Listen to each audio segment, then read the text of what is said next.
আসসালামু আলাইকুম, কেমন আছো সবাই? আজকে তোমাদের জন্য আরো একটি নতুন টিউটোরিয়াল ভিডিও নিয়ে হাজির হলাম। আজকে দেখাবো খুব সহজেই লেস দিয়ে হাতার ডিজাইন। তো ফার্স্টে আমি এখানে একটি সিকোয়েন্সের চিকন লেস নিয়ে নিয়েছি। তো এটি আমি হাতার 2 ইঞ্চি পরিমাণে ফাঁকা রেখে উপর দিয়ে সেলাই করে নেব।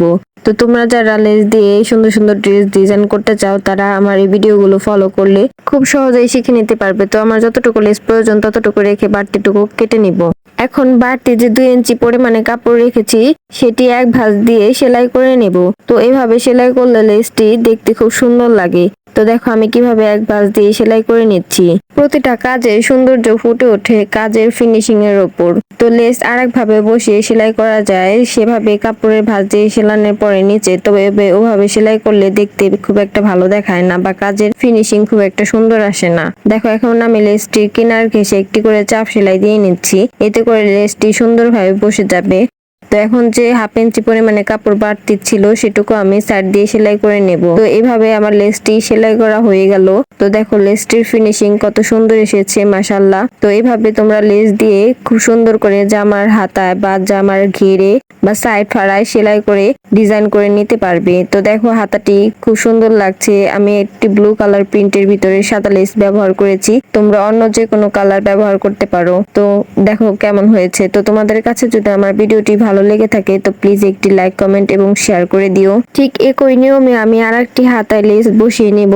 তো দেখো আমি আরেকটি হাতায় সেম প্রসেসে লেস বসিয়ে নিচ্ছি। তো তোমরা যারা নিয়মিত আমার ভিডিওগুলো দেখো এবং লাইক, কমেন্ট এবং রিপোস্ট করো তাদেরকে জানাই অসংখ্য ধন্যবাদ। তো তোমরা সবসময় আমার এভাবে পাশে থেকো। আর টিকটক এবং ফেসবুক থেকে যারা দেখছো তারা ফলো দিয়ে দিও, আর ইউটিউব থেকে যারা দেখছো তারা সাবস্ক্রাইব করে দিও। তোমরা যারা 3 পিসের কামিজে লেস বসিয়ে ডিজাইন করতে চাও কিন্তু জানো না যে সঠিক কোন নিয়মে লেস বসালে কামিজে সৌন্দর্য ফুটে ওঠে, তার আশা করি আমার এই ভিডিওটি দেখে একটু হলেও বুঝে নিতে পারবে। ঠিক একই নিয়মে আমি আরেকটি হাতা লেস বসিয়ে সেলাই করে নিলাম। তো তোমরা ঠিক এভাবে লেস বসিয়ে সেলাই করে নেবে। তো এখন আমি কাপড়টি ভাঁজ দিয়ে উল্টে লেসের উপরে একটি করে চাপ সেলাই দিয়ে নেব। তো চাপ সেলাই দিলে লেসটি সুন্দরভাবে বসে যায় এবং কি দেখতেও খুব ভালো লাগে। এরপর যে নিচে 1/2 ইঞ্চি পরিমাণে কাপড় এক্সট্রা থাকে সেটিকে আমি কিনার ঘেঁষে একটা সেলাই করে নেব। তো এই চাপ সেলাই তোমরা দিতেও পারো, না দিলে স্কিপও করতে পারো। তো এই যে 1/2 ইঞ্চি পরিমাণে যে কাপড়টুকু ছিল সেখান দিয়ে আমি একটা সেলাই করে নিলাম, ব্যাস হয়ে গেল। তো দেখো কি সুন্দর হয়েছে লেস বসানো। তো একে একে আমার দুটি হাতের লেস বসানো কমপ্লিট হয়ে গেল।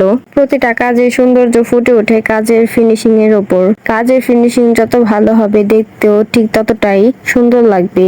আমার এই ভিডিওটি তোমাদের কাছে কার কার কাছে ভালো লেগেছে প্লিজ কমেন্টে জানিয়ে যেও। তো আজকের মতো ভিডিওটি এখানেই শেষ। ভালো থেকো সবাই, আল্লাহ হাফেজ। আর আমার জন্য দোয়া রেখো, আমি যেন তোমাদের সাথে আরো নতুন নতুন কিছু শেয়ার করতে পারি এবং তোমাদের সাথে যেন সেগুলো তুলে ধরতে পারি। তো বাচ্চাদের ড্রেস কে কে পছন্দ করো তারা কমেন্টে বলে যাও, এরপর নেক্সট তোমাদের সাথে শেয়ার করবো বাচ্চাদের ড্রেস।